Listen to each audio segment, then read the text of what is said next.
On the question of stones and communicating with them,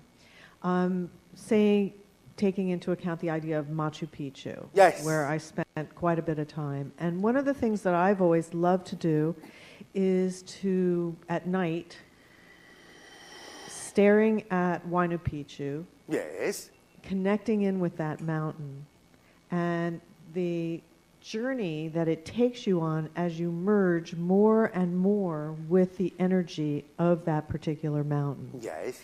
And I was wondering if you could explain maybe mechanically what is happening when we connect with a large rock body like a mountain. I mean, I know I experience a lot of ancient knowledge. I experience connecting with parallel, simultaneous lives, yes, anything that's relevant for my personality that yes, I need to understand. But perhaps you could elaborate for everyone else on what is happening here when we do this, and how can we use this to connect more deeply with Earth? When you connect to mountains in that way, you are connecting to the ancient storytellers. Thus, you can receive the stories of Earth. You can be, because of the minerals in your body, keying in like a child to a parent, a mother, father mountain, who will sit you down on the foothills of their knees and tell you the stories of Earth. Does that help? Oh, it's so beautiful. I mean, that location in and of itself is so amazing because the rock energy is so powerful there. Yes, because it is nestled on the knees of several elders who are constantly telling stories for those who have ears to hear.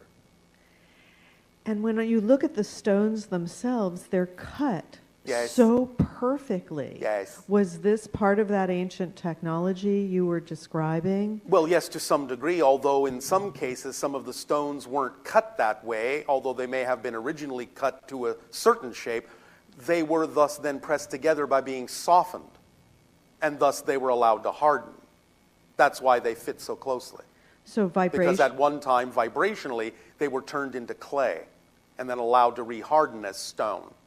So you're saying that basically by understanding these techniques of energetically connecting with the stones, they were able to actually soften the stones and then bring them into position so that there would yes, be this...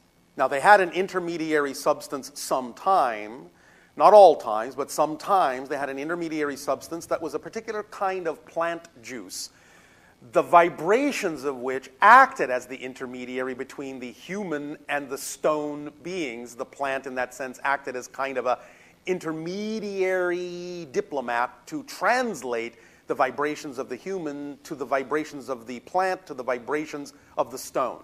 And thus the juice of the plants was set vibrating at a certain pitch by the energy of the humans and the sounds that they were making, and thus then that energy vibrating in the juice seeped into the stones and softened the actual structure of the stones to the degree necessary to press them next to each other long enough for them to take the shapes they needed to change into before turning back into the solidified form.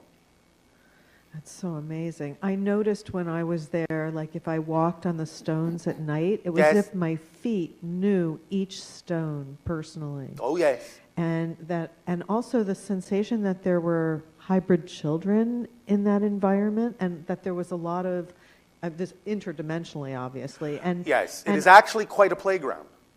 That's what it felt like they were playing hide and go seek yes, in the buildings. Well, they were playing hide and go seek in different dimensions. Yes. But the buildings were acting, in a sense, as a symbol of that, yes. And there seemed to be a lot of ships in that environment. Oh, yes. So what is the draw? What's that all about, the Machu Picchu location? I can't tell you yet. Oh. Let's just say it's one of those places. And one day, someday, in the near future, it will be much more of one of those places once again. Wow. But that's all we are allowed to say at this time.